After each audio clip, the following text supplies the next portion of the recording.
Hello everyone. In previous lecture, we will cover the function of RBC. इस video में हम cover करेंगे variation in number of RBC. What is the meaning of variation? Variation का मतलब होता है change. जैसे कोई भी चीज़ कि इससे वेरीज कर रही है, तो यहाँ पर जो वेरिएशन का मतलब है, इसका मतलब है चेंज. मतलब हमने देखा था आरबीसी का नॉर्मल काउंट मेल में था 5 मिलियन पर cubic of millimetre, in female 4.5 million पर क्यूबिक ऑफ मिलीमीटर. लेकिन जब भी इसका नंबर इंक्रीज या डिक्रीज होगा तो वही चीज़ आज हम देखेंगे. और इस पर्टिकुलर वीडियो में हम देखेंगे इंक्रीज इन आरबीसी काउंट. और वो भी आरबीसी काउंट कब? फिजियोलॉजिकल कंडीशन में. मतलब नॉर्मल फिजिकल कंडीशन. कैसे? मतलब एक है कि आप मस्कुलर वर्कआउट कर रहे हो, जब आप सो रहे हो, ऐसे करके अलग अलग फिजियोलॉजिकल कंडीशन. डिसीज वाली कोई भी कंडीशन नहीं है. उस कंडीशन में हम इंक्रीज इन आरबीसी काउंट देखेंगे, इसके बाद डिक्रीज वाला देखेंगे. तो पहली चीज़ तो ये है कि जो इंक्रीज इन आरबीसी काउंट होता है, मतलब आरबीसी के नंबर में नॉर्मल से इंक्रीज हो जाना, उसे हम बोलते हैं पॉलीसाइथेमिया. पॉली से आप वैसे भी वो कर सकते हो, पॉली मतलब हमेशा ज़्यादा होता है. पॉलीसैकेराइड्स, पॉलीमर, ऐसे करके. पॉली मतलब ज़्यादा. ठीक है, तो यहाँ पर क्या हुआ? आरबीसी का काउंट इंक्रीज. अब ये आरबीसी का काउंट, जैसे मैंने बोला यहाँ तो हम फिजियोलॉजिकल कंडीशन की बात कर रहे हैं, बट डिसीज में भी कई बार हो सकता है कि आरबीसी का काउंट इंक्रीज हो जाए. तो जब आरबीसी का काउंट ड्यूरिंग फिजियोलॉजिकल कंडीशन में इंक्रीज होगा तो हम उसे बोलेंगे फिजियोलॉजिकल पॉलीसाइथेमिया ये. और जब आरबीसी का काउंट पैथोलॉजिकल कंडीशन में इंक्रीज होगा तो उसे हम बोलेंगे पैथोलॉजिकल पॉलीसाइथेमिया. अब हम बात करेंगे सिर्फ फिजियोलॉजिकल पॉलीसाइथेमिया की, यानी कि फिजियोलॉजिकल कंडीशन में आरबीसी का काउंट का इंक्रीज होना. तो पहली चीज़ कि कोई भी फिजियोलॉजिकल कंडीशन परमानेंट तो रहती नहीं है. जैसे कि मैं बोल दूँ एक स्लीपिंग भी एक फिजियोलॉजिकल कंडीशन है.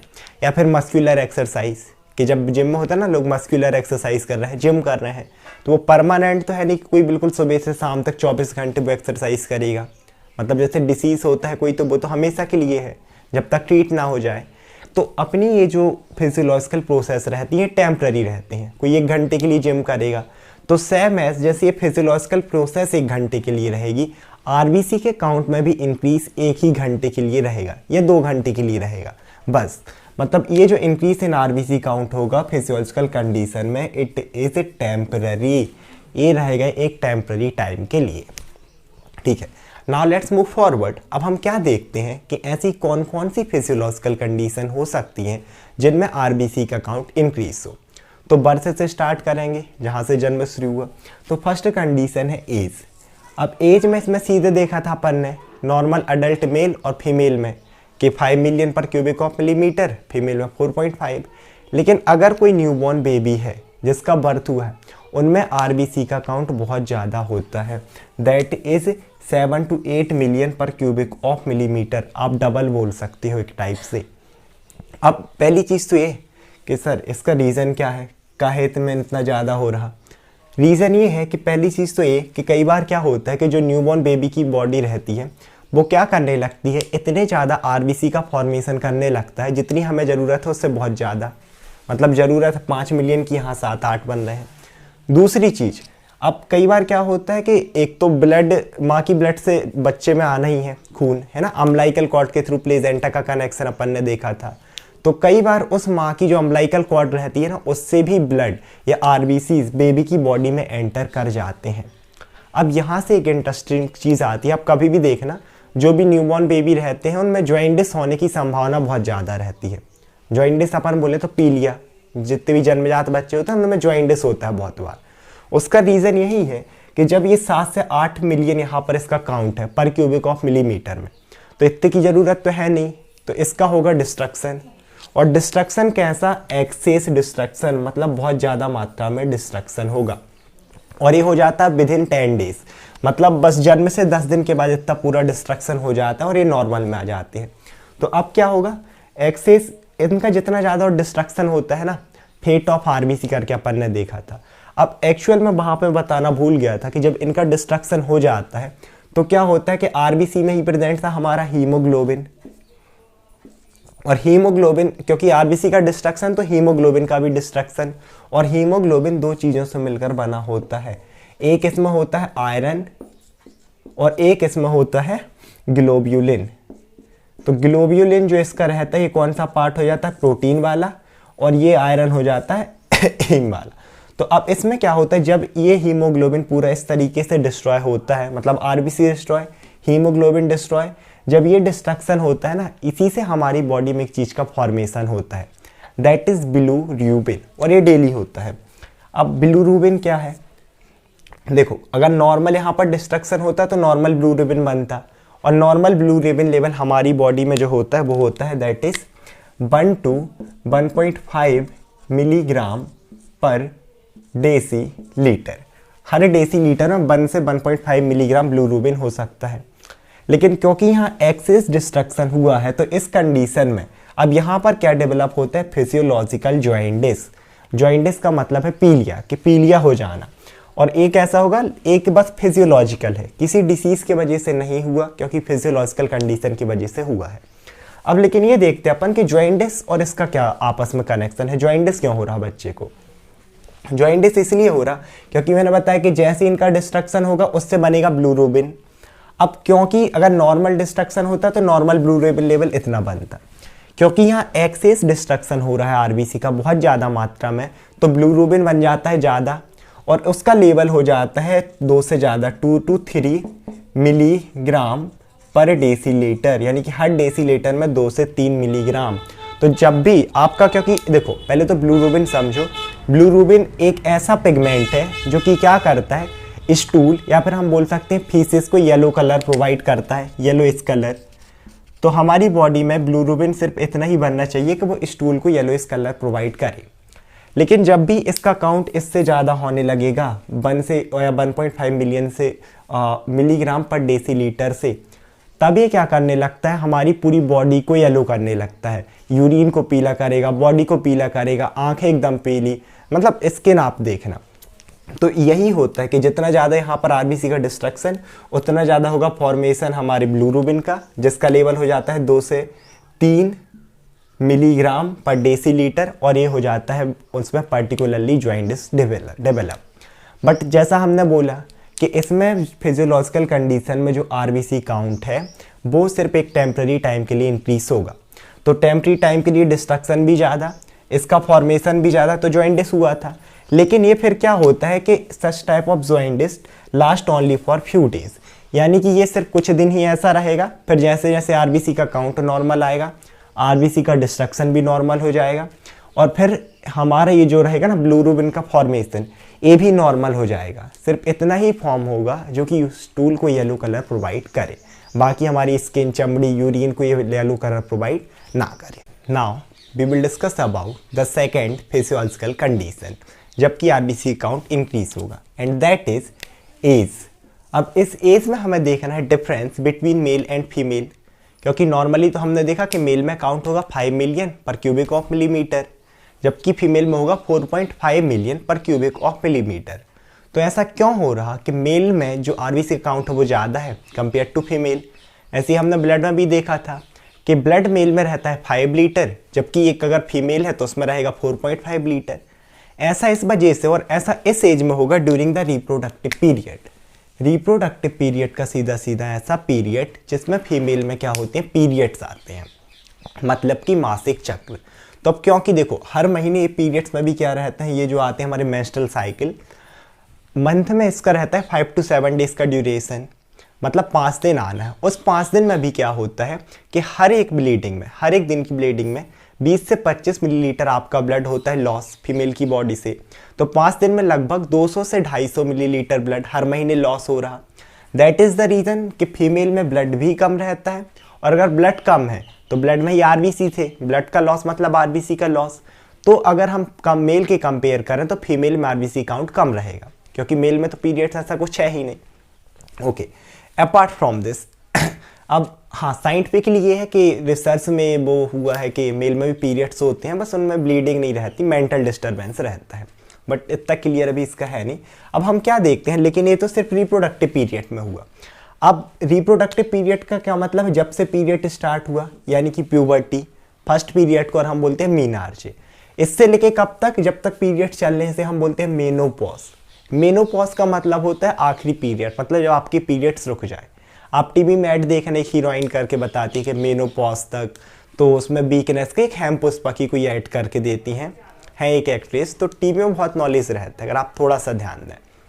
तो क्या हुआ कि प्यूबर्टी से पहले, क्योंकि यहाँ तो कोई मेंस्ट्रुअल साइकिल चल नहीं रहा, तो ब्लड लॉस होना नहीं है, तो अब आप एक मेल को लो या फीमेल को, दोनों में ब्लड सेम रहेगा और आरबीसी काउंट सेम रहेगा। सेम एज आफ्टर मीनार्चे, मतलब मेनोपॉज, जब कोई भी ब्लीडिंग नहीं होनी है।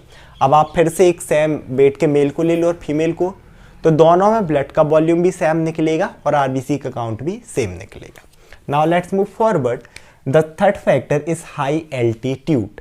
हाई एल्टीट्यूड का क्या मतलब हुआ? एक ऊंची जगह। जैसे आप ले लो माउंटेन, जब भी आप किसी भी माउंटेन में अगर हम ऊपर जाते हैं तो वहाँ होती है ऑक्सीजन की डिफिशियंसी, मतलब ऑक्सीजन की कमी। इसलिए आप देखना जो भी ये पहाड़ों पर जाते हैं ना, अपने एक सिलेंडर ऐसे पीछे टांग के पहले ही लेके जाएंगे, चाहे वो ऊपर जाए या फिर समुद्र के नीचे जाए। क्यों? क्योंकि वहाँ ऑक्सीजन की होती है कमी। तो ये तो हमारा एक आर्टिफिशियल मैकेनिज्म है कि हम सिलेंडर लेके जा रहे हैं।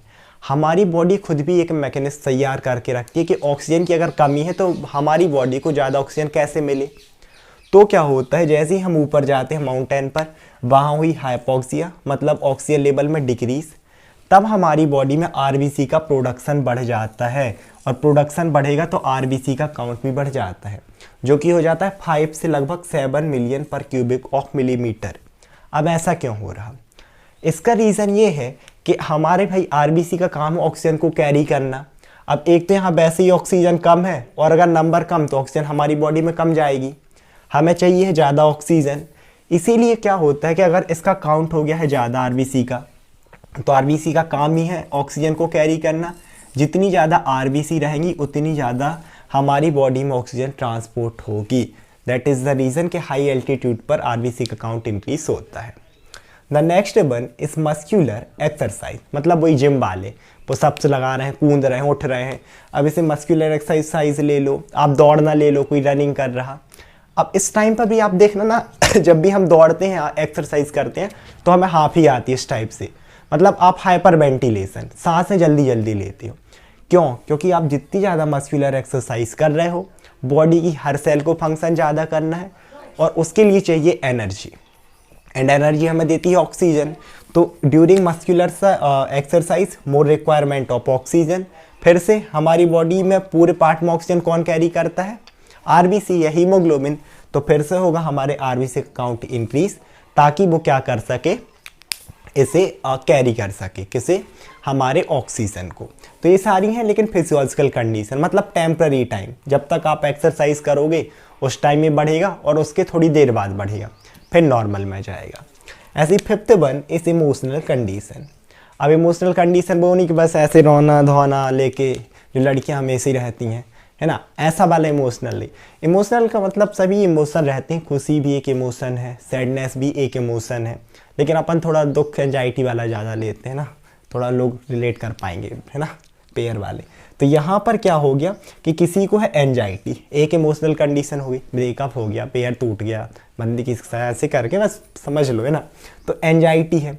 अब एंजाइटी में आप कभी भी देखना किसी भी रीज़न से, मतलब अगर रियली भी एंजाइटी हो ना, मजाक के मूड में नहीं, तो आप कभी देखना कि आपके सर में एक अलग ही लोड रहता है। मतलब ओवर थिंकिंग, अगर एंजाइटी है तो ओवर थिंकिंग होती है, कई बार ओवर थिंकिंग से एंजाइटी हो जाती है, मतलब ब्रेन का लोड बढ़ता है। आप देखना सिर दर्द करना, क्योंकि एंजाइटी, ये सारे इमोशन ब्रेन ही के कंट्रोल में रहते हैं। हाइपोथैलेमस हो गया, इसके अलावा सेरिब्रल कॉर्टेक्स के एरिया रहते हैं ब्रेन में। तो अब ब्रेन की अगर फंक्शनिंग बढ़ी है और हमारी बॉडी की 20% से ज़्यादा ऑक्सीजन ब्रेन ही यूज़ करता है, तो यहाँ तो और फंक्शनिंग बढ़ गई। तो अब ब्रेन को चाहिए ज़्यादा ऑक्सीजन, और ऑक्सीजन फिर से वहाँ कैरी कौन करके ले जाएगा? आरबीसी। दैट वाई यहाँ पर फिर से होगा इंक्रीज इन आरबीसी, ताकि वो क्या करें, ज़्यादा से ज़्यादा ऑक्सीजन हमारे ब्रेन तक पहुँचा सकें, ताकि वो इमोशन को कंट्रोल कर सके। The sixth physiological condition is the increase in environmental temperature. यानी कि जब भी हमारी बॉडी में देखना कि ये बाहर का एनवायरमेंट का टेम्परेचर इंक्रीज होता है, हमारी बॉडी की almost all the activity increase होती हैं। प्रैक्टिकल कर सकते हो, धूप में आधे घंटे खड़े हो जाओ, आप देख रहे हैं एकदम पसीने की धार लग जाएगी, स्वेटिंग। तो सेम है, क्योंकि बाकी की एक्टिविटी भी इंक्रीज होती हैं, इसके साथ साथ प्रोडक्शन ऑफ आरबीसी इंक्रीज होता है। इसी एग्जाम्पल से समझते हैं। आप एनवायरनमेंट में खड़े हो 45 डिग्री सेल्सियस में, आपको स्वेटिंग हो रही है। स्वेटिंग मतलब स्वेट क्या है, एक वेस्ट प्रोडक्ट। और वेस्ट प्रोडक्ट कब बनेगा, जब मेटाबॉलिक एक्टिविटीज़ इंक्रीज होंगी। मतलब मेटाबॉलिक एक्टिविटी आपकी बॉडी में ज़्यादा हो रही है, और ज़्यादा मेटाबॉलिक एक्टिविटी तो आपको चाहिए ज़्यादा ऑक्सीजन। दैट्स वाई आरबीसी का काउंट होगा इंक्रीज, क्योंकि आरबीसी ही कैरी करती है हमारी बॉडी में oxygen. The next one is after meals. After meals मतलब क्या है, खाने के बाद, है ना। वो वाला मील नहीं, 14 मील 15 मील, ये मील्स मतलब खाना। आप खाना खाने के बाद, देखो फिर से अपन खाना खाएंगे, कोई भी खाना खाएगा, अब उसका फूड का होना है डाइजेशन, क्योंकि उसी से तो अपन को एनर्जी मिल रही है, ग्लूकोज, विटामिन, प्रोटीन सब उसी फूड से तो मिल रहे हैं। उसका होना है डाइजेशन, ब्रेक डाउन। तो उसके लिए हमारी बॉडी में पूरा एक मैकेनिज्म रहता है, primary digestive organ, secondary digestive organ, इतना बॉडी को फंक्शन परफॉर्म करना है, सभी ऑर्गन को चाहिए ज़्यादा ऑक्सीजन। तो अब क्या होता है, और मेनली तो स्टमक को, क्योंकि वहाँ ज़्यादा डाइजेशन होना है, स्टमक, इंटेस्टाइन। तो अब उस टाइम पर भी आरबीसी का काउंट होता है इंक्रीज, ताकि वो ज़्यादा से ज़्यादा ऑक्सीजन कैरी करके हमारी बॉडी के उन पार्ट्स में ले जाएं जो कि डाइजेशन का काम कर रहे हैं। तो ये था increase in RBC count, this is non age polycythemia. और उसमें भी हमने देखी फिजियोलॉजिकल कंडीशन, ये पैथोलॉजिकल कंडीशन में भी हो सकता है, जैसे हम बोलेंगे पैथोलॉजिकल पॉलीसाइथेमिया। ठीक है, अब हम एक चीज़ और डिस्कस करते हैं, डिक्रीज इन आरबीसी काउंट। और डिक्रीज इन आरबीसी काउंट को हम बोलते हैं एनीमिया। ये एनीमिया सबने सुना होगा। एक चीज़ और क्लियर अपन करते हैं, चाहे आरबीसी की डिफिशियंसी हो, और आरबीसी के अंदर का प्रेजेंट रहता है हीमोग्लोबिन, चाहे हीमोग्लोबिन की डिफिशियंसी हो। आरबीसी खुद किसका पार्ट है, ब्लड का, चाहे ब्लड की डिफिशियंसी हो, या फिर हीमोग्लोबिन में हमारा क्या प्रेजेंट था, आयरन। अब चाहे आयरन की डिफिशियंसी हो, हीमोग्लोबिन की डिफिशियंसी हो, आरबीसी की डिफिशियंसी हो, या फिर ब्लड की कमी हो, चारों ही कंडीशन इनमें से किसी एक की भी कमी कहलाएगी एनीमिया। अब देखो यहाँ पर भी हम देखेंगे सिर्फ फिजियोलॉजिकल कंडीशन में कैसे। The first one is during sleep. Sleep भी एक फिजियोलॉजिकल कंडीशन है जो कि होती है हमारी बॉडी में। अब जैसे हमने देखा ड्यूरिंग एनवायरमेंटल टेम्परेचर सारी एक्टिविटी इंक्रीज होती हैं। आप ड्यूरिंग स्लीप देखना कि हमारी बॉडी की सारी एक्टिविटीज़ डिक्रीज होती हैं। आप चाहे तो ये सांस वाला लेना, सांस लेने को देख लो कि हम दिन में ना सांस बहुत तेज़ तेज़ लेते हैं, जबकि रात में आप देखना आपकी सांस बहुत लंबी लंबी, बहुत लंबी लंबी, धीरे धीरे, है ना। नॉर्मली तो तभी बोलते कि एक बार 16 बार सांस लेता है इंसान ऐसे जगते हुए, लेकिन जब भी सोता है तो वो ऑलमोस्ट 12 बार ही लेता है, क्योंकि आराम से लंबी लंबी सांस लेता है। सेम एज हार्ट रेट, आप यहाँ पर रहोगे तो तेज चलेंगी, सोते टाइम बड़े आराम से। और इसीलिए आप कभी भी देखना कि जब आप सो के उठते हो तो आपकी बॉडी में बड़ी सुस्ती सुस्ती लगती है, मतलब आप कोई काम ही नहीं तब भी थका हुआ लगेगा। रीज़न है कि सोते टाइम सभी सिस्टम रेस्टिंग कंडीशन में थे। इनएक्टिव तो मैं नहीं बोलूँगा, क्योंकि फिर तो अपन काम ही तमाम हो जाएगा, राम नाम सत्य सुबह देख रहे, मतलब रेस्टिंग कंडीशन में रहते हैं बट सभी चीज़ें। तो क्योंकि सब रेस्टिंग में है सोने टाइम, तो भाई ऑक्सीजन फालतू में हम क्या करेंगे, ना ही ज़्यादा ऑक्सीजन वो होगी यूज़, और अगर ऑक्सीजन यूज़ नहीं हो रही तो कार्बन डाइऑक्साइड भी नहीं बनेगी, है ना ही मतलब ज़्यादा कार्बन डाइऑक्साइड बॉडी के बाहर जाना है, ना ही ऑक्सीजन का ज़्यादा इनटेक होना है। तो अब चाहे कार्बन डाइऑक्साइड हो या ऑक्सीजन, दोनों को कैरी कर रही थी हीमोग्लोबिन, तो हीमोग्लोबिन की नीड कम, और हीमोग्लोबिन है आरबीसी में, तो आरबीसी की भी होती है नीड कम। दैट्स वाई कि सोने के टाइम क्या हो जाते हैं, अपन सो रहे होते हैं, आरबीसी का काउंट डिक्रीज हो जाता है। The second condition is during pregnancy. ये सबसे ज़्यादा इंपॉर्टेंट यही है कि ड्यूरिंग प्रेगनेंसी आरबीसी का काउंट डिक्रीज होता है। लेकिन क्यों, क्योंकि अब सबको तो ये लगने लगेगा कि यार यहाँ तो ज़्यादा होना चाहिए, क्योंकि ड्यूरिंग प्रेगनेंसी एक तो मदर खुद है, ऊपर से उनके बीच में उनका पेट में उनका बच्चा भी है ना, यूटेरस में होता है, वैसे जनरली हम बोल देते हैं। तो यहाँ ये उल्टा क्यों हो रहा, इसका रीज़न ये है कि एक्चुअल में अपन ने अभी जो इंक्रीज इन आरबीसी काउंट देखा था कि टेम्परेचर में इंक्रीज था, हमने हाई एल्टीट्यूड देखा, हाइपोक्सिया से इंक्रीज हो रहा था आरबीसी काउंट, है ना, या ऑक्सीजन। तो अब एक्चुअल में जो आरबीसी के प्रोडक्शन की प्रोसेस है ना, इसे हम बोलते हैं एरिथ्रोपोइसिस, और इसके बाद हम एरिथ्रोपोइसिस ही पढ़ेंगे बहुत डिटेल में, आरबीसी की फॉर्मेशन की प्रोसेस। तो इसमें क्या होता है, ऐसे बहुत सारे फैक्टर्स होते हैं जो कि आरबीसी की प्रोडक्शन को इंक्रीज करते हैं। वैसा ही एक फैक्टर होता है आयरन। अब क्योंकि आयरन क्या होता है, आप देखना ड्यूरिंग प्रेगनेंसी आयरन की टैबलेट्स दी जाती हैं फीमेल्स को, कैल्शियम की भी, आयरन की भी, आयरन की बहुत ज़्यादा दी जाती है। क्या रीज़न है, आयरन का रीज़न ये है कि फीमेल की बॉडी में जो भी न्यूट्रिटिव सब्सटेंसेस हैं, अब एक तो अपनी बॉडी के लिए भी उसे चाहिए, साथ ही साथ वो जो मदर रहेगी ना, जो हम बोल सकते वो फीमेल अपने फीटस को भी देती है ब्लड के थ्रू, प्लेजेंटा के थ्रू। तो अब जो आयरन था एक तो उनकी खुद की बॉडी में यूज़ हो रहा, दूसरा जो उनके पेट के अंदर बच्चा है वो भी यूज़ कर रहा, तो मदर की बॉडी में आयरन की हो जाती है डिफिशियंसी। आप बाहर से भी कितनी भी दोगी तब भी वो डिफिशियंसी रहती ही है मोस्टली में। और अगर वो डिफिशियंसी है और ये आयरन ही होता है एक ऐसा फैक्टर जो कि एरिथ्रोपोइसिस प्रोसेस मतलब आरबीसी के प्रोडक्शन को इंक्रीज कराता है। अब क्योंकि ये खुद डिक्रीज है तो आरबीसी का प्रोडक्शन भी होगा डिक्रीज। आरबीसी का प्रोडक्शन डिक्रीज मतलब आरबीसी काउंट में डिक्रीज, और अगर काउंट डिक्रीज होगा तो इसी कंडीशन को हम बोलते हैं एनीमिया। और क्योंकि यहाँ ये हुआ है आयरन की डिफिशियंसी की वजह से, तो हम इसे बोलते हैं आयरन डेफिशिएंसी एनीमिया। आप देखना प्रेग्नेंट फीमेल में बहुत ज़्यादा देखने को मिलता है। इसके अलावा एरिथ्रोपोइसिस और ये एनीमिया, हम इन दोनों को अलग से सेपरेटली बहुत डिटेल में पढ़ेंगे।